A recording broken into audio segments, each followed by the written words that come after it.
Hi friends, hello, good morning. ఈరోజు మనం చూడొచ్చు సోరకాయలో 4 రకాలైనటువంటి సోరకాయ విత్తనాలని, అలాగే కీరా దోసలో 2 కంపెనీస్కి సంబంధించినవి. అలాగే చూడొచ్చు ఇక్కడ కూడా ఇంకా 2, అలాగే రాడిష్ కాకర చూస్తే వైట్, గ్రీన్ కాకర, గ్రీన్లో మళ్ళీ ఇంకొక రకమైనటువంటిది, మళ్ళీ వైట్ కాకర రెండవ రకం. అలాగే బెండి కనుక చూసుకుంటే 4 రకాలైనటువంటి బెండకాయ సీడ్స్ని మనం తీసుకున్నాం.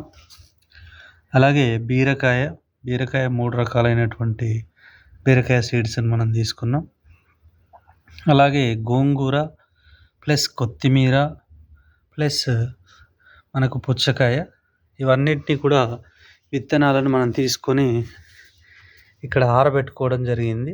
ఇలా మనం కట్ చేసి ఒక బౌల్లో పోసుకొని ఎండలో ఇలా ఆరబెట్టాలి. ఒక 10 మినిట్స్ నుంచి 20 మినిట్స్ ఆరిన తర్వాత వీటిని మళ్ళీ వీటిని కనుక శాపిల్ కనుక చేస్తే ఆ యొక్క సీడ్స్ అనేది మంచిగా మొలకెత్తడానికి అవకాశం ఉంటుంది, మంచి క్రాప్ కూడా వస్తుంది. కాబట్టి తప్పకుండా అందరూ కూడా ఇలా ఎండలో ఆరబెట్టాలి. గింజల్ని కట్ చేసి ప్యాకెట్స్ తీసిన తర్వాత ఆరబెట్టినటువంటి గింజలు మాత్రం నాటాలి. నాటి వాటర్ పట్టాలి. రోజు అలా వరుసగా ఒక 5 రోజులు లైట్గా వాటర్ పడితే ఆ యొక్క గింజలు అనేది మొలకెత్తుతాయి. మొలక దశలో నీరు అనేది చాలా అవసరం ఉంటుంది. Thank you.